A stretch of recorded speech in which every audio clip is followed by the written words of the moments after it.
Meu irmão em Cristo, Shalom Adonai. Você sabia que na Bíblia não tem só um Herodes? Na Bíblia tem 6 Herodes. Na realidade é uma dinastia herodiana. Aí nós chamamos de a saga da dinastia dos Herodes. É o Herodes o Grande, o primeiro Herodes, e aí vem a sua dinastia, os seus sucessores. Vem filho, neto e bisneto. A dinastia herodiana, ela é fundada com Herodes, mas ela se estende até o ano 92, 93 da era cristã. Ela finda-se com Agripa II, o seu bisneto. Mas, queridos, Herodes foi um personagem misterioso, obscuro. Ele surge no cenário mundial depois da revolta dos Macabeus, que foi um acontecimento muito importante na história do judaísmo e também do helenismo. A Guerra dos Macabeus. Aí surge misteriosamente no cenário mundial Herodes. Herodes, o grande monarca. O grande monarca. Herodes tornou símbolo de poder. Símbolo de poder. Herodes tinha uma obsessão tão grande pelo poder que ele era capaz de qualquer atrocidade, de qualquer perversidade para manter no poder. Ele funda essa dinastia herodiana, né, que é uma sucessão de pai para filhos. Herodes, ele era apaixonado por obras arquitetônicas. O seu desejo insaciável de permanecer no poder, de deter o poder político, socioeconômico, era capaz de qualquer coisa.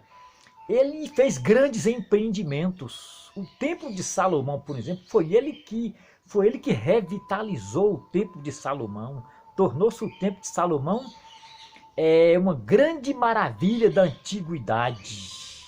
Flávio Jósefo, o historiador judeu, e Tácito, historiador romano, eles comentam sobre isso, que Herodes o Grande, entendeu? Ele transformou o Templo de Salomão numa grande obra arquitetônica.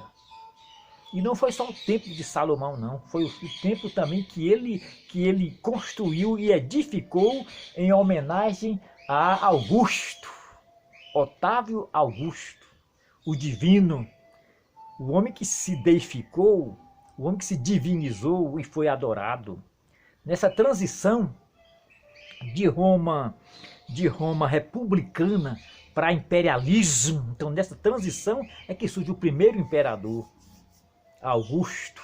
E Herodes o Grande edificou um grande templo em homenagem a Augusto. Herodes tinha um desejo tão grande de poder que ele chegou a assassinar a sua esposa, alguns filhos.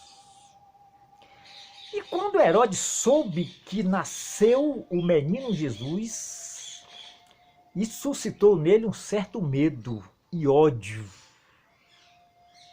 Como ele tinha jurisdição em toda a Judéia, que era uma região da Palestina, na qual Jesus nasceu, aí ele promulga um decreto para dar legalidade à matança de crianças. Porque com o nascimento de Cristo, a coisa muda. Ele disse, ele pensou, nasceu o herdeiro do trono. Jesus não nasceu lá, não foi um usurpador do trono de Davi, nasceu o herdeiro legítimo. Aí ele ordena a matança de crianças. E quem profetizou o nascimento de Cristo exatamente naquele lugar, lá na Palestina, cidade de Belém, foi um profeta chamado Miqueias, profeta menor. No capítulo 5, versículo 2, ele diz assim, olha, de tu, ó Belém, nascerá o Salvador, cujas saídas são desde os tempos antigos e desde os tempos de eternidade. Então, de tu nascerá o Salvador. E no ano 4 da era cristã, não foi no ano 0, porque existe um erro no calendário judaico, foi no ano 4 que ele nascera lá na Palestina, e aí Herodes ordena a matança de todas as crianças. Entendeu? Todas as crianças. Herodes era daquela... Ele era de uma descendência, lá descendência idumeana. Da descendência dos idumeus. E o primogenitor dos edomitas foi Esaú. Esaú, para facilitar a sua compreensão, ele foi irmão de Jacó. Lembra de Jacó? Ele que foi filho de Isaac, Isaac filho de Abraão. Abraão, o nosso pai na fé. É isso, o ancestral, o progenitor dos judeus, né? Dos judeus. Ele é o nosso pai na fé.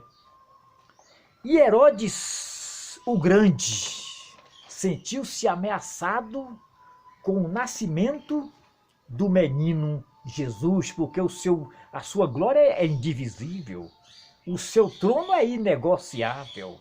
Ele foi o grande monarca da Palestina. Herodes cria uma dinastia, né? Ele teve 3 filhos. O primeiro dele foi Arquelau, Herodes Arquelau, que foi o seu substituto. Com a morte dele, ascende ao poder Herodes Arquelau.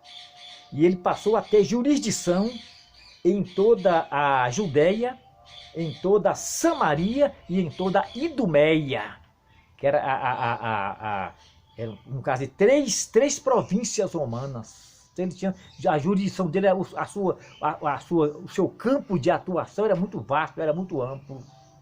E esse camarada, ele foi mais odioso do que o pai. Flávio Josefo, o historiador judeu, comenta no seu livro que ele foi mais cruel, mais sádico, mais odioso do que o seu pai.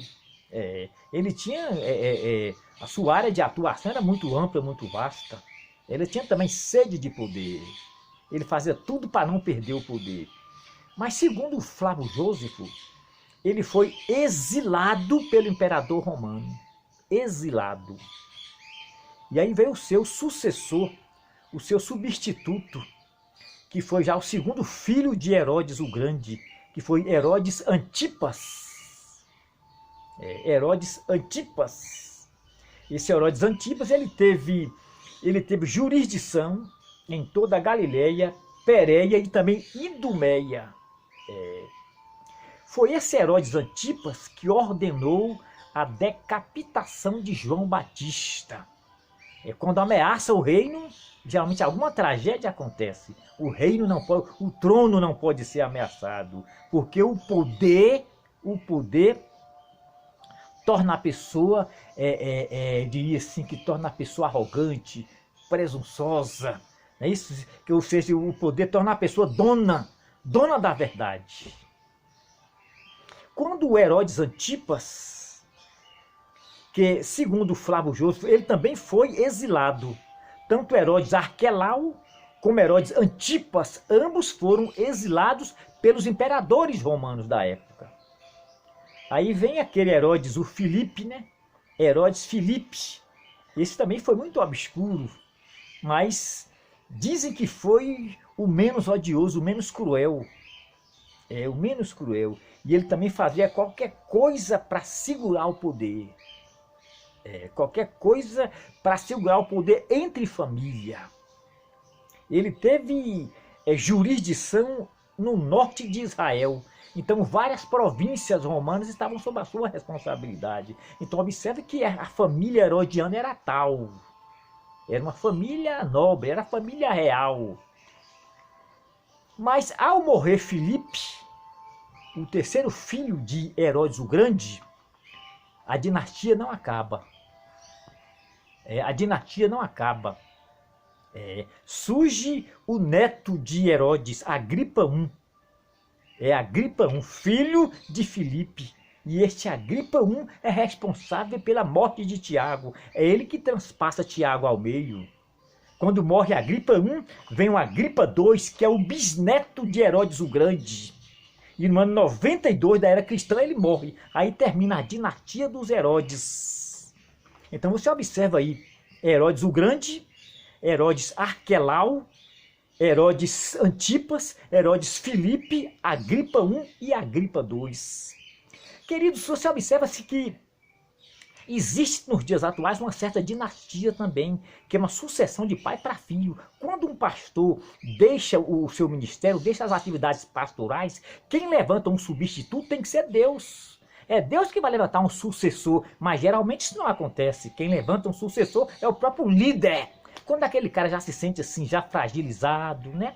Fisicamente fragilizado, psicologicamente também, ou até por morte dele, quem levanta o sucessor é a família, nunca é Deus. Então essa dinastia tem que acabar. Porque se Deus está no controle, se a obra é de Deus, então quem tem que levantar um sucessor, um substituto é Deus, não é a liderança. Que Deus em sua graça te